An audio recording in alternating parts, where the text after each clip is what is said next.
ખેડૂત ભાઈઓ, આપણે આ વર્ષમાં એટલે કે વર્ષ 2024 દરમિયાન ચણાના દરેક વર્ગમાં, જેમ કે દેશી ચણા હોય, કાબુલી ચણા હોય, તો આ બધા ચણાના ભાવમાં આપણને એકંદર આ વર્ષ સારું રહ્યું એવું આપણે કહી શકીએ. પણ નવી સિઝન અત્યારે હવે આપનું જે વાવેતર છે અને આગામી સમયમાં એટલે કે લગભગ ફેબ્રુઆરી મહિનાથી આપણો નવા ચણાનો પાક આપણા હાથમાં આવવાનો શરૂ થાય. એટલે ફેબ્રુઆરી, માર્ચ આ 2 મહિના આપણી પાસે આવક અને આવકની સામે માર્કેટિંગ યાર્ડ અને બજાર સુધી આપણા માલની પહોંચ અને આ સમયગાળા દરમિયાન આપણને ભાવ કેવા મળી શકે અને કેટલી એની ગુંજાઈશ આપણને ભાવ સારા મળવાની,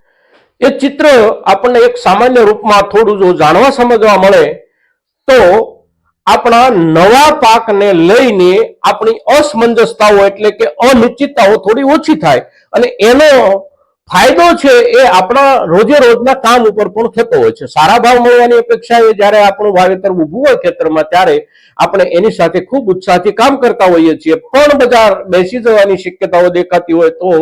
આપણો કામ કરવાનો જે ઉત્સાહ હોય એ પણ ઘટી જતો હોય છે. ચણામાં આ વર્ષમાં કેવું રહે અત્યારના દિવસોમાં, હવે પછી આપણી પાસે જે પાક તૈયાર થઈને આવવાનો છે એના સંબંધમાં તો આપણે જે વિચારીએ અગર તો વિચાર્યા પછી આપણે ખેડૂતો કંઈ ન કરી શકીએ એવી સ્થિતિમાં કાયમ માટે હોઈએ છીએ, પણ સરકાર હંમેશા આપણા ભાવને નિયંત્રિત કરવાની તમામ શક્તિઓ સાથે કામ કરતી હોય છે. અને આ વર્ષે અત્યારના દિવસોમાં 2 દિવસ પહેલા સરકારે આપણા ચણાના ભાવને નિયંત્રિત કરવા માટે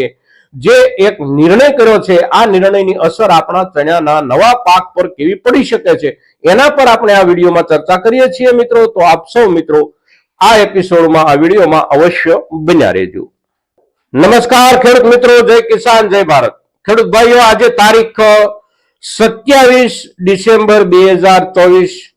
શુક્રવારનો દિવસ છે આપણો. માર્કેટિંગ યાર્ડમાં આપણા માલના કામકાજનો આજે 5મો દિવસ છે. આવતીકાલે અઠવાડિયાનો છેલ્લો દિવસ, શનિવારનો દિવસ. હવે અત્યારના દિવસોમાં આપણે જે કાંઈ આપણા માલ લઈને જઈએ છીએ એમાંથી મોટા ભાગના માલમાં આપણી પાસે વળતરની કોઈ વિશેષ શક્યતાઓ નથી, પણ ચણાનો પાક આ સિઝનમાં અત્યારે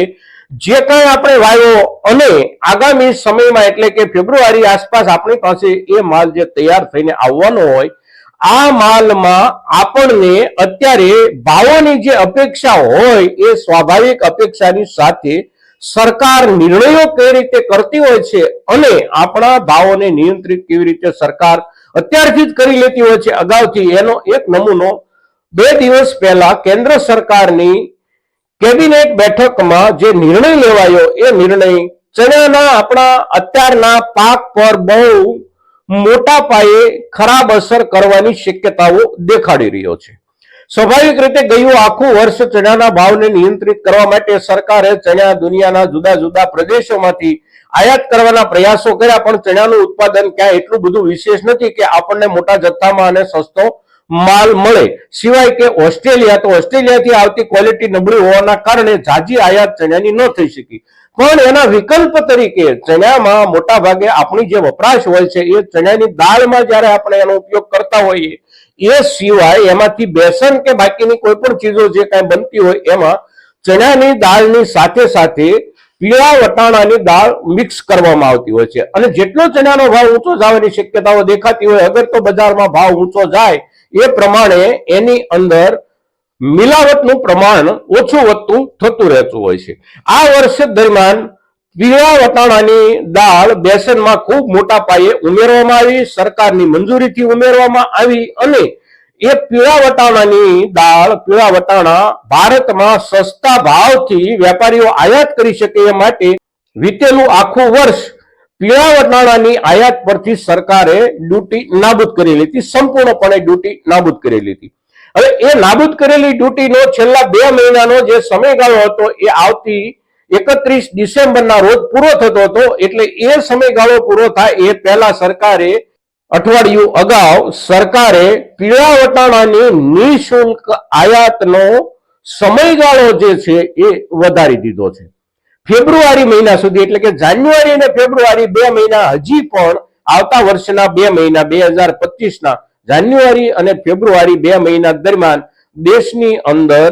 પીળા વટાણાની આયાતની નિઃશુલ્ક છૂટી રહેશે. હવે એની અસર આપણા નવા પાક પર અવશ્ય પડશે, કારણ કે આગામી 2 મહિના દરમિયાન વેપારીઓ પૂરતા પ્રમાણમાં એની આયાત કરશે અને એ આયાત એવા સમય દરમિયાન થશે કે આપણી પાસેથી પણ તૈયાર માલ બજાર સુધી જવાના દિવસો શરૂ થઈ ગયા હોય. હવે સ્વાભાવિક રીતે આપણે જોઈએ તો ચણા અત્યારે આપણે સામાન્ય રૂપમાં 1250 થી લઈ અને સારી ક્વોલિટી સુધી 1450 રૂપિયા સુધી આપણે વેચી રહ્યા છીએ. હવે આ જે ભાવ છે એ ભાવની સામે આપણે પીળા વટાણાના ભાવની સરખામણી કરીએ તો એની વચ્ચે અંતર ખૂબ મોટું છે. ચણા છે એ એકંદર 60 થી 65 રૂપિયા 70 રૂપિયા સુધીના એના ભાવ છે ચણાના. એની સામે પીળા વટાણા જે આયાત થાય છે એની વિદેશના બજારોમાં જે ભાવોની સ્થિતિ છે, વિદેશના બજારો એટલે કે જ્યાં એનું મોટા પાયે ઉત્પાદન છે એવા કેનેડા અને યુક્રેન, આ બંને દેશોની અંદર અત્યારે જે ભાવો ચાલી રહ્યા છે એ ભાવો એકંદર 1 કિલોના લગભગ ત્યાંના બજારમાં 32 થી 33 રૂપિયા જેટલા ભાવ ચાલી રહ્યા છે. ત્યાંના નિકાસકારો જે કોઈ છે, આ નિકાસકારો આપણા દેશની આયાતની જે નીતિઓ હોય છે એ નીતિઓના આધારે ભાવમાં વધઘટ કરતા હોય છે. ગયા વર્ષે પણ આપણે જ્યારે નિઃશુલ્ક આયાતનો નિર્ણય લેવામાં આવ્યો ત્યારે ત્યાંના પીળા વટાણાના ભાવમાં વધારો ખાસો એવો મળ્યો હતો ખેડૂતોને, ત્યાંના ખેડૂતોને. હવે અત્યારના દિવસોમાં જ્યારે આપણે નવેસરથી 2 મહિના માટે મુદત વધારો સરકારે જાહેર કર્યો છે ત્યારે આ ભાવમાં થોડો ઘણો વધારો થાય તો પણ લગભગ 35 થી 37 રૂપિયા કિલોના હિસાબથી ત્યાંથી આપણા દેશની અંદર પીળા વટાણાની આયાત થશે. એટલે આપણા ચણા અત્યારે જે 60 રૂપિયા 62 રૂપિયા કે મહત્તમ 65-66 રૂપિયા સુધી 1 કિલોગ્રામના હિસાબથી આપણે સમજીએ તો જે વેચાઈ રહ્યા છે એના ઉપર એની અસર કમસે કમ એટલી પડશે કે ભાવ ઘટે નહીં તો પણ ભાવ સ્થિર થઈ જાય. નવો માલ આપણી પાસે આવે તો આપણા નવા માલની પણ અસર આગામી દિવસોમાં બજાર પર થઈ શકે છે. આપણને ભાવ મળશે કે નહીં મળે એની ચિંતામાં આપણે હોઈએ અને આપણને એનો ભાવ મળવાની આપણી જે અપેક્ષાઓ હોય એનો કોઈ સારો પ્રતિસાદ મળે ત્યાર પહેલા જ સરકાર આવા મુદ્દાઓમાં દાખલ થઈ જતી હોય છે અને ભાવ વધારો અગર તો સામાન્ય રૂપમાં ભાવમાં સુધારાની પ્રક્રિયા શરૂ ન થાય એટલા માટે અગાઉથી પગલા લઈ લેતી સરકાર જે માલમાં આપણને કંઈ નથી મળતું એવા માલની સામે પણ જોવા સરકાર તૈયાર હોતી નથી. મિત્રો, અત્યારે આપણે માની લો કે ડુંગળીમાં માર ખાઈએ છીએ, કપાસમાં માર ખાઈએ છીએ, મગફળીમાં માર ખાઈએ છીએ તો એમાં સરકાર ક્યાંય વચ્ચે આવતી નથી. આપણને આપણા હાલત પર, આપણને બજાર પર અને આપણને આપણા ભાગ્ય પર સરકાર છોડી દેશે. પણ જેમાં સરકારને થોડો વિશેષ ભાવ આગળ વધી જવાની બીક લાગતી હોય એમાં સરકાર સૌથી પહેલા દાખલ થઈ જાય છે અને એને નિયંત્રિત કરવાનો પ્રયાસ કરે છે. આપણા ચણાના આગામી સિઝનના પાકેલા માલના ભાવ પર કેટલીક અસર અવશ્ય કરશે. એટલે આ જે અસરો થવાની સંભાવનાઓ દેખાઈ રહી છે એ સંભાવનાઓને ધ્યાનમાં લઈને સરકારના તાજેતરના નિર્ણયની આપ સૌની સાથે જ્યારે ચર્ચા કરીએ છીએ ત્યારે આપણો આ ચર્ચા, આપણો આ વિડીયો, આપણો આ એપિસોડ મહત્તમ ખેડૂતો સુધી પહોંચે એવા આપ સૌના તરફથી પ્રયાસો થાય એવી અપેક્ષા સાથે જય કિસાન, જય ભારત.